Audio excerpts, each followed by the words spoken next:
This just story just got my attention, and yeah, the crime beast has claimed another victim in the form of a young man named Kemar Barrett. And what was said, this was a 38-year-old entrepreneur who, under very sinister and spooky circumstances, was found killed. I mean, this is what this is not much else is known. What is how it's and it's a very sad and very sickening part is that he was supposed to pick up his daughter at school this past week, and when he didn't show up, I think the mother of his wife got worried, and because the daughter's still at school, and due to the fact that Kumar, being obviously a good father, was there to pick up their child very promptly.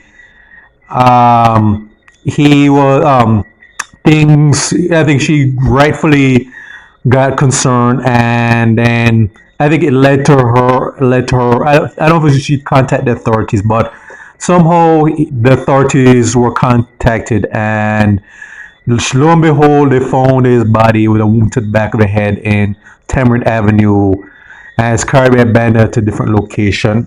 I think it just looks obviously looked like this was a robbery gone wrong, so to speak, or maybe there's something more to it, and then they probably just want his killer or killers just wanted to dispose of the evidence, so now to cover their tracks. Alright, I'm not a detective, but it's more like looking like this is probably a robbery gone wrong. Maybe they just wanted this vehicle, although they're not reporting if any other valuables on his person was taken. But so we can speculate why or how he was murdered or who did it. Assuming things are going on, and I'm going to get to why I said that though. Now, I was going to say condolences to his family. Like his wife is now a widow, and his daughter is going to grow up without a father going forward. Because his wife has obviously break the news to her daughter that their daddy is not coming back. And it's going to be very hard for that poor little baby going forward without her father in her life. And for I'm reading, this guy sound like he was a good dad. All right. So there you have it, Jamaica. We have another fatherless child who's going to grow up without that very important male figure in their life because of some evil, wicked people. Now, again, I can speculate why he was done. I mean, it sounded like it was a robbery. Maybe they wanted his vehicle and his other belongings, probably put up a fight, and then they killed him to get what they wanted, or maybe it was something personal, and it was probably his killer or killers or someone he knew or encountered, or maybe they were keeping tabs on him and then decided what they did. I don't know where the investigations are going to lead me. I hope it involves people or the person being frog marched into a jail, into a police car, and being criminally charged. Will this happen? That's 50-50 at best, because knowing how many recordings I and other people in who follow read Jamaican news have done, there's the likelihood of them getting that suspect being confirmed as the killer, or if the person is a killer or the other people or accomplices. We don't know how this is going to turn out because, again, I know not to really go on a tangent, but we have to kind of drive this point home. How much attention is this guy going to get, though? How much attention is Barrett going to get? Because we do countless recordings, as I said, of a lot of these Jamaican civilians who get murdered or killed in very sinister, spooky circumstances.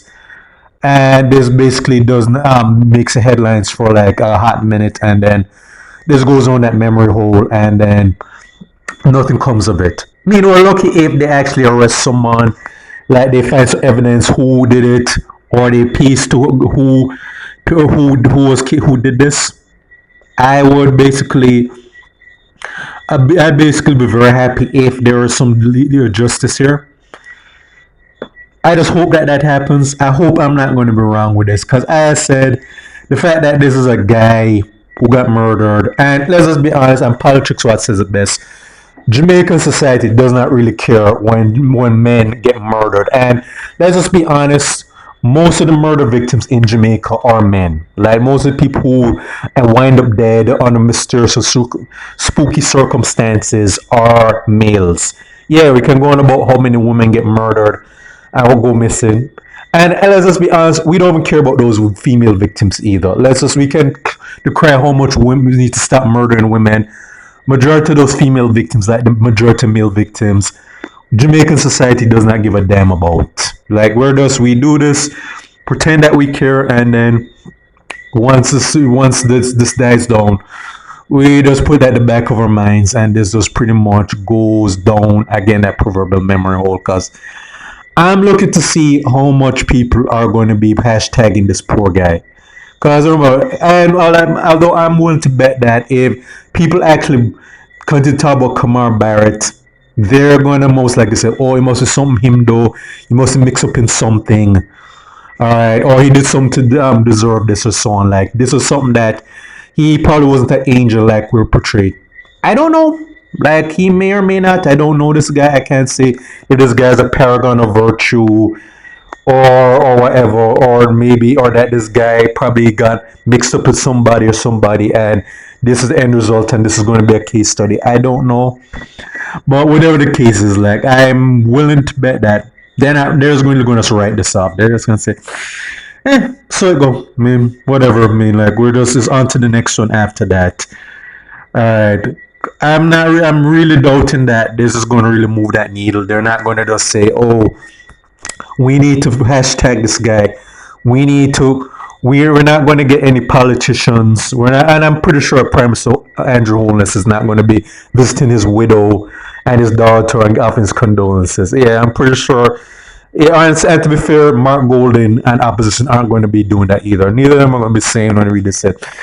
They said, okay, this is an injustice. We want his killers to be put in a cage.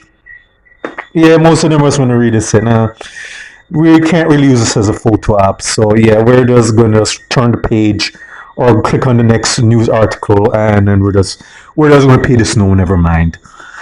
And I know people are going to say, yeah, why you keep going these tangents? Why you just keep just going into bashing these human rights groups, these politicians, or even these celebrities who you think don't care about these people? Because I'm not wrong. Yeah, I'm almost never wrong on this. And I think to bear in mind is that not only are these killings of these people disgust me, the little attention that Jamaican society gives to people like this, whatever, there's the fact that, hey, many people are getting cut down and slaughtered because that's part of our Jamaican culture, and we're acting like Rome isn't burning because, hey, doesn't matter when people get killed. I mean, unless it's someone we know personally, yeah, we're just gonna just act like this is just pretty much insignificant. Because I want to be wrong, as I said. I don't know this guy, as I said. I can't say, but I'm doing this more for his daughter, because his little daughter is going to grow up without a father because of what somebody or some people did. And the people who did this, again, are going to be reading this and say, yeah, we got away with murdering this guy for whatever reason, was a robbery or something personal, and then we are going to be laughing this off for the rest of the week, because chances are we're not going to get caught, because police aren't really going to be doing much to catch us, because we're going to say he's not that important. The politicians and human rights groups aren't going to be doing anything. Yeah, so basically we got away clean, and then nothing's going to happen, because chances are people are just not going to make this hashtag. We're not going to make this a weak story, because at the end of the day is, as I said, when people like Kemar Barrett, and there are many more like him, it's showing some ugly truths about Jamaican society that we need to stop downplaying, is that most of the murder victims, I said, are men. All right, whether or not you think those men who end up dead deserve what they got, that doesn't change the fact that there's selective outrage, and that's why I do these videos, to point that out consistently, because I want justice to be done. All right, I want to see that, hey, that there's going to be a suspect charge and proven to be the person, and if there's more other person that is his or her accomplices are going to be joining them in a jail cell, and that they're going to get an appropriate sentence. All right, that's what I want to see happen. If that happens, I will definitely do a recording on it because we want this to be habit forming where justice is done. And that is why I do these rants because it's more than just about this Kemar Barrett. Is what he symbolizes. All right, it symbolizes that partial indifference Jamaican society has as to who gets killed and how much attention we give. And that bullshit needs to stop, man. All right. So all I can say is my praise go to his wife, who's now a widow, and his daughter, who's going to grow up without a father and grow with her father, and that's going to psychologically affect that poor baby. I can just pray that their family members are going to be there for that little girl, especially because I pray that their family gets justice. And as I have to say, this is for State of Jamaica and the Caribbean. Check out my other YouTube pages, Miles Goose and Farron. Miles Productions with Thoughts and Miles. Ciao.